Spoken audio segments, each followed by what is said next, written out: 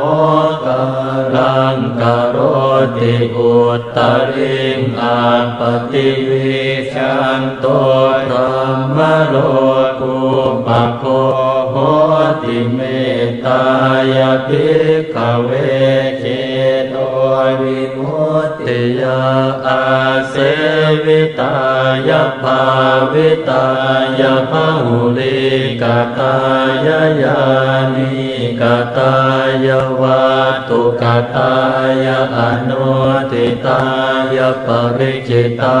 ยาสุสมาราธายาอิเมเอกาตัสสานิสังสาปาดิกังขาติอนุทิโสปรณาเมตตาเจโตวิมุตติอาติโอติโสปรณาเมตตาเจโตวิมุตติอาติทิสาปรณาเมตตาเจโตวิมุตติกติหากาเลหิอโนติโสปรณาเมตตาเจโตวิมุตติกติหากาเลหิโอติโสปรณาเมตตาเจโตวิมุตติกติหากาเลหิติสาปรณาเมตตาเจโตวิมุตติปัญจหากาเลหิอนุติโสปรณาเมตตาเจโตวิมุตติสัตตหากาเลหิโอติโสปรณาเมตตาเจโตวิมุตติทัสสหากาเลหิติสาปรณาเมตตาเจโตวิมุตติกัตตเมหิปัญจหากาเลหิอนุติโสปรณาเมตตาเจโตวิมุตติสัพเพสัตตาอเวราอภยาปัจจานิกาสุขีอัตตานังปริหารันตุสัพเพปานาอเวราอภยาปัจจานิกาสุขีอัตตานังปริหารันตุสัพเพปุตตาอเวราอภยาปัจจานิกาสุขีอัตตานังปริหารันตุสัพเพปุคลาอเวราอภยาปัจจานิกา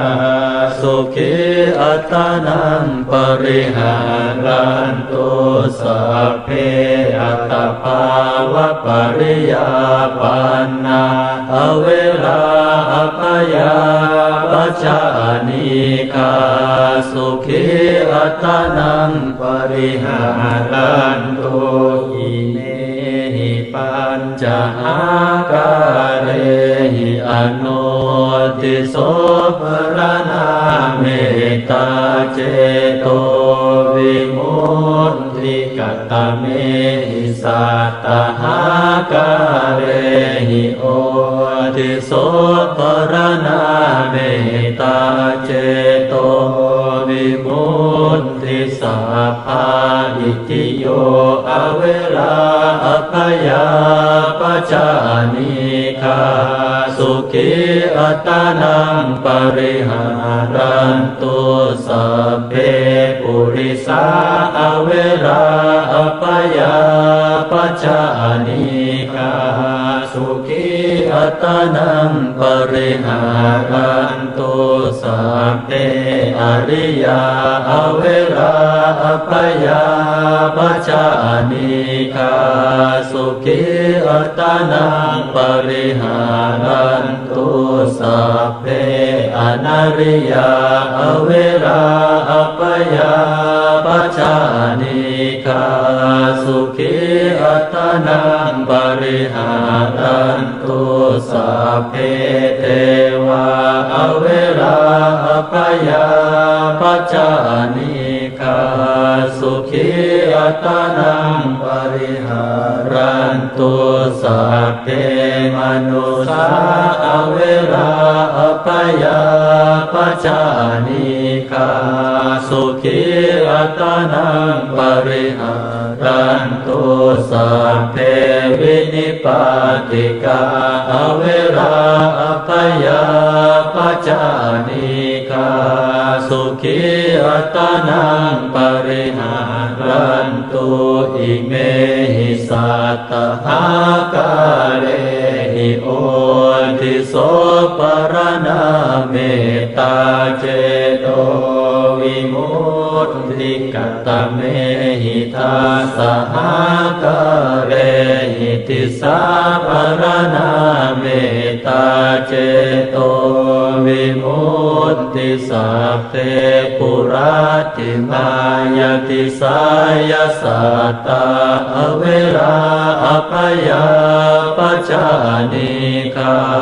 สุขีอัตนังปริหารันตุสัพเพปัจฉิมายติสายสัตตาอเวราอัปปยาปัจจานิกาสุขีอัตนังปริหารันตุสัพเพอุตรายติสายสัตตาอเวราอัปปยาปัจจานิกาสุขีอัตนังปริหารันตุสัพเพทักขินายติสายสัตตาอเวราอัปปยาปัจจานิกาสุขีอัตนังปริหารันตุสัพเพปุราติมายาอนุติสายสัตตาอเวราอัปปยาปัจจานิกาสุขีอัตนังปริหารันตุสัพเพปัจฉิมายาอนุติสายสัตตาอเวราอัปปยาปัจจานิกาสุขีอัตนังปริหารันตุสัพเพอุตรายาอนุติสายสัตตาอเวราอัปปยาปัจจานิกาสุขีอัตนังปริหารันตุสัพเพทักขินายาอนุติสายสัตตาอเวราอัปปยาปัจจานิกาสุขีอัตนังปริหารันตุสัพเพเหติมายติสายสัตตาอเวราอัปปยาปัจจานิกาสุขีอัตนังปริหารันตุสัพเพอุปริมายติสายสัตตาอเวราอัปปยาปัจจานิกาสุขีอัตนังปริหารันตุอิเมหิตัสสหกาเรหิติสายปรณาเมตตาเจโตวิมุตติ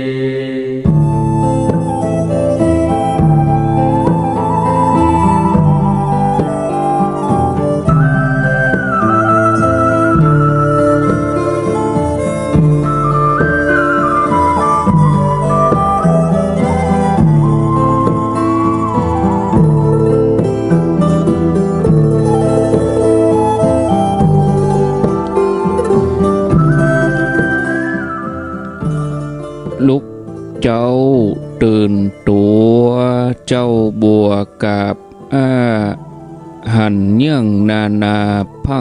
อมลูกควายบ่ตันหนต่างกีดก้อมก้าตัวบ่ต้อมปุ่นอาย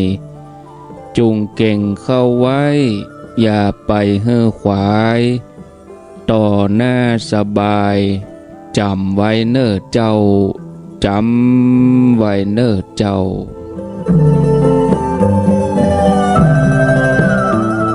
อรุณสวัสดิ์ธรรมะสวัสดีสวัสดียามเจ้าศรัทธาญาติโยมท่านผู้ฟังสาธุชนคนดีทั้งหลายไผที่ยังบ่ลุกก็ลุกมาเห็นเน้อลุกมาได้แล้วตื่นมาได้แล้วญาติโยมท่านทั้งหลาย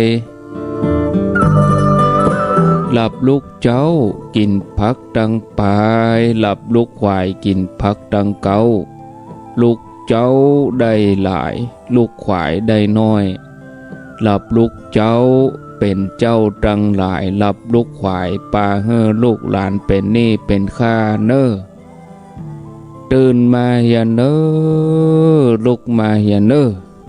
ลุกเน้อลุกเน้อลุกตื่น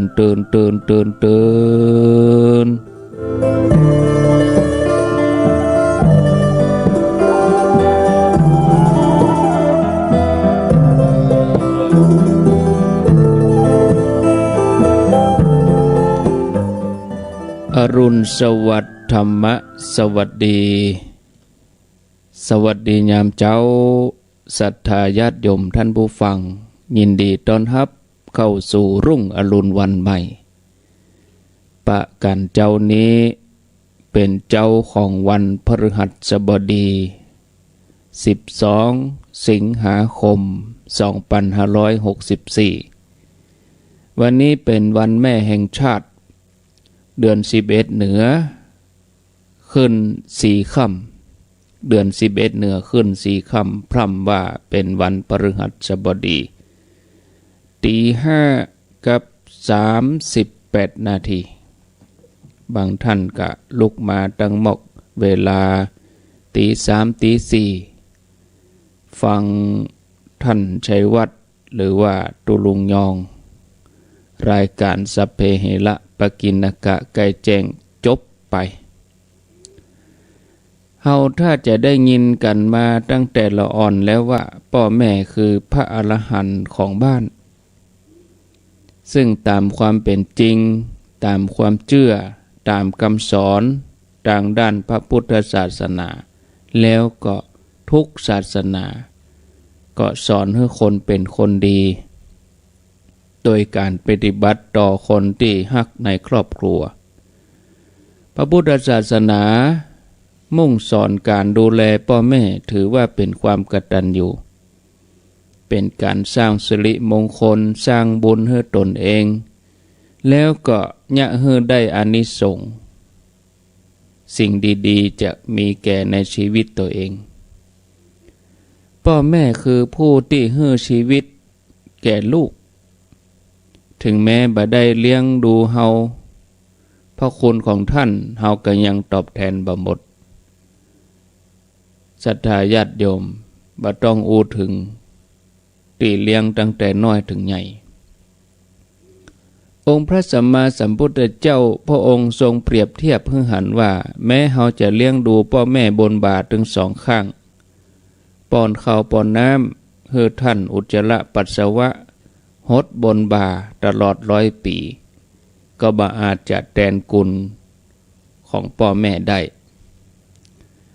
การแทนคุณพ่อแม่ที่ดีที่สุดตามหลักพระพุทธศาสนาที่องค์พระสัมมาสัมพุทธเจ้าพระองค์ทรงตรัสไว้คือการได้ให้พ่อแม่ได้เข้าวัดเข้าวาได้ทำบุญ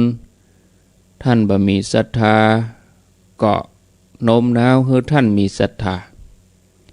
ท่านบ่ได้รักษาศีลก็โน้มน้าวให้รักษาศีลท่านบ่ได้เจริญภาวนา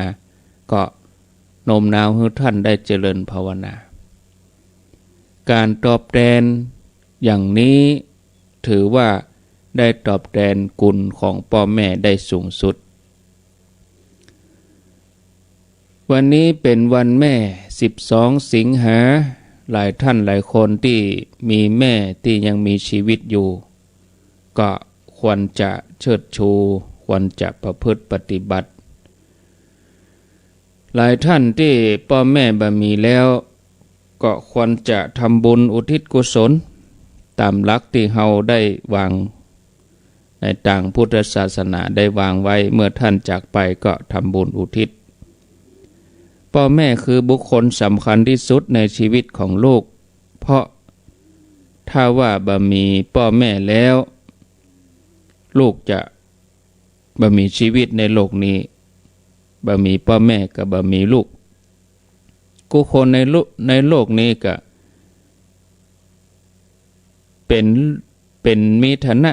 เป็นลูกเหมือนกันหมดแม้แต่คนคนนั้นเมื่อเติบใหญ่ขึ้นมาจะมีฐานะเป็นพ่อเป็นแม่ก็ตามเป็นพ่อเป็นแม่คนแล้วก็ตามก็มีพ่อมีแม่ของตัวเองอยู่ดีตัวเก่าก็มีพ่อมีแม่ของตัวเองพ่อแม่คือกำเนิดเลี้ยงดูเฮามาถือว่าได้ทำกุลกับเฮาก่อนองค์พระสัมมาสัมพุทธเจ้าได้ฮ้องบุคคลนี้ว่าเป็นบุพการีส่วนลูกที่หูกุลท่านหูกุลแล้วก็ตอบแทนฮ้องว่ากตัญญูกตเวทีที่เอาบุพการีที่เอาพ่อแม่ขึ้นก่อนก็เพราะว่าพ่อแม่ได้ทำกุลให้กับลูกมาตาปิตาแม่ได้ทำกุลให้ลูกนักกว่ามาตาปิตา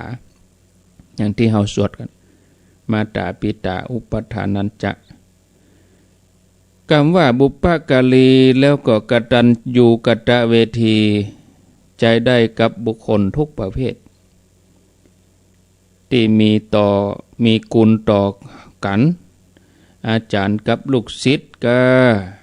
เจ้านายกับลูกน้องครูกับนักเรียนพญาเจ้าเมืองกับประชาชนแต่ในที่นี้หมายถึงพ่อแม่กับลูกเพราะถือว่าเป็นกุลที่ยิ่งใหญ่ที่สุดคนที่ได้ชื่อว่าบุพการีแล้วก็กตัญญูกตเวทีถือว่าเป็นคนดีเพราะทำกุลใหญ่พระองค์ทรงยกย่องว่าเป็นบุคคลที่หาได้ยากพ่อแม่ทุกคนเป็นบุพการีชนของลูกอยู่แล้วเพราะทำกุลให้ลูกตั้งแต่ลูกยังอยู่ในท้องส่วนลูกทุกคนก็ควรเป็นคนกตัญญูกตเวทีของพ่อแม่ตัวเพราะต้องตอบแทนที่ท่านเคยทำให้เฮาหากลูกได้ปฏิบัติตัวโดยกตัญญูกตเวทีอันนั้นก็ควรจะได้รับการยกย่องถ้าลูกบ่ได้ทำตัวเป็นคนกตัญญูก็บ่น่าจะฮ้องว่าลูกฉะนั้นไผที่ยังมีพ่อแม่อยู่ก็ควรดูแลเอาใจใส่ในยามที่ท่านยังมีชีวิตให้ท่านได้สุขกายสุขใจสังเกตได้ว่าคนไหนที่กตัญญูต่อพ่อต่อแม่นี่คนนั้นก็จะพบแต่ความเจริญรุ่งเรืองนะศรัทธาญาติโยมแนวทางการปฏิบัติก็มีอยู่2ช่วงที่1ก็คือเมื่อท่านยังมีชีวิตอยู่ก็ช่วยเหลือกิจการงานของท่านเลี้ยงดูท่านตอบแทนเมื่อยามที่ท่านเฒ่าแก่ชรา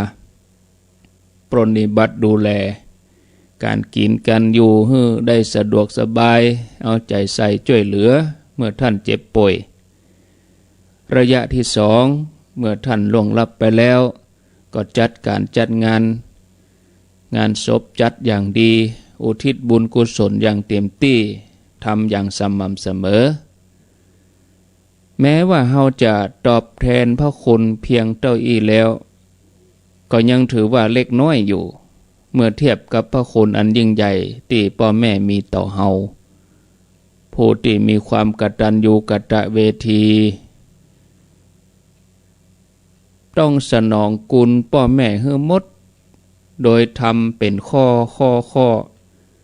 ตึงหมดตึงมวลสี่ข้อดังนี้ข้อที่หนึ่งถ้าท่านยังบ่มีศรัทธาในพระพุทธศาสนาในการทานก็พยายามจักนำมือท่านตั้งมั่นในศรัทธาข้อที่สองถ้าท่านยังบ่ถึงพร้อมในการฮื้อทานก็พยายามจักนำฮื้อยินดีในการบริจาคทานข้อที่สาม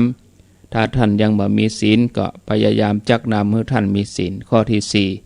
ถ้าท่านยังบ่ได้ทำสมาธิก็พยายามจักนำฮื้อทำสมาธิฮื้อได้เพราะว่าการตั้งอยู่ในศรัทธาการฮื้อทานการรักษาศีลการทำสมาธิภาวนาเป็นประโยชน์โดยตรงแล้วก็เป็นประโยชน์อันยิ่งใหญ่แก่ตัวพ่อแม่ผู้ปฏิบัติเองถึงภพนี้ภพหน้าเป็นประโยชน์อย่างยิ่งคือเป็นหนทางเข้าไปสู่พระนิพพานส่วนอานิสงส์ของการได้ดูแลพ่อแม่นั้นมีอยู่12อย่างอานิสงส์การได้ดูแลพ่อแม่มี12อย่างหนึ่งทำให้เฮามีความอดทนแน่นอนอยู่กับคนเฒ่าต้องอดทนบ่ใช่กรรมที่ว่าอยู่กับคนเฒ่าเหมือนเฝ้ามรหกนั้นบ่ใช่ต้องอดทนบางทีเฮาจะต้องได้เอาไปอาบน้ำชำระร่างกายได้ทำความสะอาดของหนักของเบานี่เฮาจะต้องอดทนเหมือนเฮาเป็นละอ่อนนะเป็นละอ่อนน้อยๆนี่นอนในอู่ให้แง่ๆหูเปิดผ้าอ้อมพอโอ้นี่เป็นว่าถ่ายนักถ่ายเบาพ่อแม่ก็จะต้องชำระล้างเปิ้นบ่มีการรังเกียจเมื่อปีนกันเนาะพ่อแม่ตกอยู่ในสภาพนั้นปุ๊บเฮาก็จะต้องมีความอดทนข้อที่สองทำให้เป็นคนที่มีสติรอบคอบข้อที่สามทำให้เป็นคนมีเหตุผลข้อที่สี่ทำให้พ้นทุกข์พ้นภัยไปที่ไหนแคล้วคลาดปลอดภัยข้อที่ห้าทำให้ได้โชคลาภได้ง่ายข้อที่หกแคล้วคลาดปลอดภัยในยามคับขันข้อที่เจ็ดเทวดารักษาข้อที่แปดได้รับการยกย่องจากคนทั่วไปว่าเป็นลูกกตัญญูข้อที่เก้าทำให้มีความเจริญก้าวหน้าในหน้าที่การงานข้อที่10ถ้าตัวเก่ามีลูกก็จะได้ลูกที่ดีข้อที่11ทำให้มีความสุขกึดถึงเมื่อใดก็มีความสุขโอ้กึดถึงจะฮอดไอ้พ่อไอ้แม่มีอยู่เฮาทำให้เปิ้นได้เต็มที่นะมีความสุขข้อที่12เป็นตัวอย่างให้แก่คนรุ่นหลังคือลูกหลานของเฮานั่นเองเพราะการได้ปรนนิบัติดูแลพ่อแม่นั้นบัณฑิตทั้งหลายสรรเสริญว่าถ้าว่าอยู่ในโลกนี้ ก็ได้รับการยกย่องถ้าจากโลกนี้ไปแล้วก็ย่อมไปสู่โลกสวรรค์องค์พระสัมมาสัมพุทธเจ้าพุทธองค์สรรเสริญลูกที่กตัญญูตอบแทนคุณพ่อแม่แม้ตอนที่พระองค์เป็นโพธิสัตว์ปั้มเป่งปรมีมากุภพกุจาตท่านก็เลี้ยงดูพ่อแม่อย่างดีเป็นแบบอย่างของความกตัญญูไว้ในพระเจ้าสิบชาติมาชาติสุดท้ายที่พระองค์ได้ตรัสรู้เป็นพระสัมมาสัมพุทธเจ้าพระองค์เสวยชาติเป็นสุวรรณสามก็เลี้ยงดูพ่อแม่ที่ตาบอดความกตัญญูความเมตตาความซื่อสัตย์ของสุวรรณสามเนี่ยสุดท้ายพ่อแม่ของท่านก็ปิกมามีดวงตาที่หันพอหันเป็นอัศจรรย์นั่นคืออานิสงส์ของความกตัญญูที่ลูกมีต่อพ่อแม่คนจีนแผ่นดินใหญ่ที่มาอาศัยแผ่นดินไทยคนจีนนี่เปิ้นจะปลูกฝังเรื่องความกตัญญูให้กับลูกหลานเป็นที่สุดในยุคก่อนเขาจะหันชัดเรื่องความกตัญญูต่อพ่อแม่ของคนจีนจะหันว่าคนจีนเปิ้นเจริญรุ่งเรืองตระกูลใหญ่ๆเปิ้นร่ำรวย เป็นแนวหน้าระดับประเทศคนจีนตระกูลใหญ่ส่วนใหญ่เปิ้นมีความกตัญญูแล้วก็คนรวยส่วนใหญ่ก็เป็นตระกูลคนจีนแบบอย่างมีหันเรื่องความกตัญญูมีแต่ความเจริญรุ่งเรืองฝ่ายเดียวแล้วก็จะเจริญรุ่งเรืองไปแห่งหลายภพหลายชาติเลยทีเดียวศรัทธาญาติโยมท่านสาธุชนทุกคนทุกท่านเหลียวพอเวลาแล้วก็พอสมควรมีนิทานเล่าให้ฟังโดยย่อพอเวลาคงพอดีมีละอ่อนคนจีนคนหนึ่งอยู่กับแม่พ่อบ่มีละพ่อเสียชีวิตพ่อถึงแก่กรรมไปอยู่กับแม่ตอนที่เป็นละอ่อนนี่โดนแม่ตีแม่เคี่ยนเพราะว่าจะลึกจะดื้อตามภาษาละอ่อนแต่ละอ่อนคนนี้ก็ยิ้มทุกครั้งที่แม่เคี่ยนบ่มีครั้งไหนเลยที่ละอ่อนคนนี้บ่ยิ้มทุกครั้งที่แม่เคี่ยนแม่ตีเขาก็จะยิ้มแล้วก็นั่งให้แม่เคี่ยนทุกครั้งยอมรับสภาพว่าตัวเองทำผิดบอกว่าแม่จะเคี่ยนด้วยอันยังด้วยไม้กะด้วยมือกะด้วยหวายกะก็ยอมให้แม่เคี่ยนเมินไปแม่ก็บ่ได้เคี่ยนเพราะว่าละอ่อนคนนี้ใหญ่ขึ้นมาเป็นหนุ่มครั้งหนึ่งออกไปเฮียนเผลอไปตัวเปื้อนจวนไปเอวปิกบ้านบัดตรงเวลาปิกปอดึกปอค่ำบอกกองปิกมาแม่ก็โคตรว่าไปทะเลทลายที่ไหนเลิกเฮียนแล้วยังบ่ปิกมาแม่ก็เอาไม้มาตีไม้มาบุบแต่อนิจจาแม่บ่มีแหงที่จะกำไม้ลูกก็น้ำตาซึมแม่ก็เอาแป้นมือบุบเอาแป้นมือตีลูกก็ให้แล้วก็สุดลงแล้วก็มอบกราบเนี่ยแม่สงสัยว่าตอนเป็นละอ่อนนี่โดนบุบโดนตียิ้มเป็นจะใดวันนี้ถึงมาให้แล้วมากอดแข้งกอดขาแม่ถามว่าแม่ตีแหงไปกับลูกแม่ขอโทษลูกบอกว่าบ่ใจแม่เอาแป้นมือบุบผมนี่เพราะว่าแม่บ่มีแหงบ่ใจตีแหงล้ำไปนะแม่อ่อนแอแม่แก่ไปเมื่อก่อนแม่เคยบุบผมแหงแสดงว่าแม่แข็งแรงตอนนี้แม่แหงหมดแล้วผมรู้สึกเศร้าใจเพราะเหลือเวลาบ่เมินแล้วที่เราจะได้อยู่ร่วมกันนะแม่ถึงกับสุดลงกอดลูกบ่นึกว่าลูกตัวเองจะกึดอย่างนี้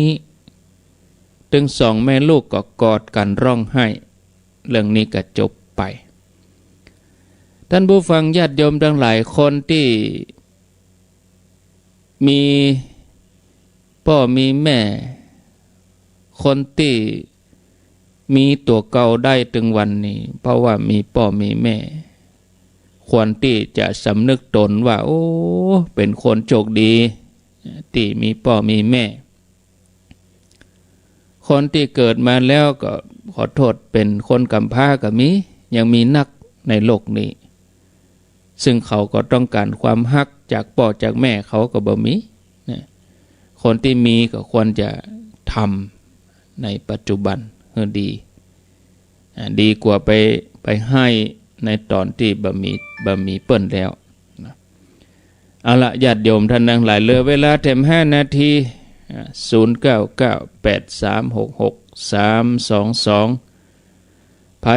มีหยังจะอู้จะโทรเข้ามาแจ้งผลการรับฟังสนทนาก่อนที่จะลาช่วงนี้แล้วก็ช่วงที่2เป็นท่านพระมหาสมชาติวัดหนองยาวเวียงป่าเป้าญาติโยมจะอู้จาสนทนาก็ขอเจริญปอนเนอะโทรเข้ามา อูจาสนทนาแจ้งผลการรับฟังเนาะญาติโยมทั้งหลาย0998366322เจริญปอนนวัตการเจ้าช่างพระครูวันนี้ประเดิมเลยเจ้าประเดิมเลยเนาะโยมพิษสมัยได้ฟังพระโหราไม่ทันตะกี้อยู่อินดูเนาะเจ้าเจ้ามาประกาศเจ้าข่าวเจ้าโชคดีเนอะโยมพิษสมัยและการเปิ้นมีนะวันเสาร์วันติดธรรมะคลายเครียดเมื่อค่ำยามคืนโยมพิษสมัยรับสายก่อนเจริญปนครับผมฟังอยู่กาครับวัดไฟหินครับอยู่กาเจดีครับผมพูดกันนักไหนครับไว้สาโมทนาโชคดีเจริญปนไว้สาเจ้าพระครู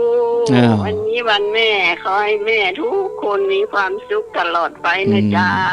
อยู่ดีมีสุขถ้ามีแม่ก็มีเฮาในวันนี้นะอันนี้แน่นอนเนาะแม่คือพระในบ้านแม่ทุกคนก็อยากให้ลูกเป็นคนดีมีความเจริญรุ่งเรืองต่อไปทุกคนเจ้าไว้สาเจ้าอยู่ดีมีสุข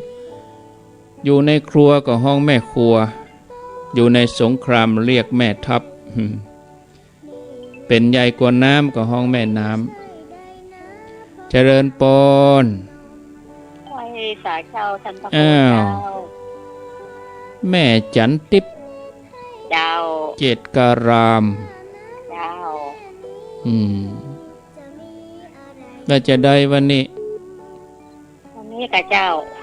ได้ยินพระโอยพรกันกระชื่นใจอายุ87แล้วมากับไม่ได้มีอย่างสักอย่างเลยเจ้าชีวิตว่างเปล่ามีอย่างมหาสักอย่างเลยเจ้าโอทนาเนอเจ้าสาธุเอาล่ะเนาะคงจะสายสุดท้ายเจริญปนติดแล้วมาตรการเจ้า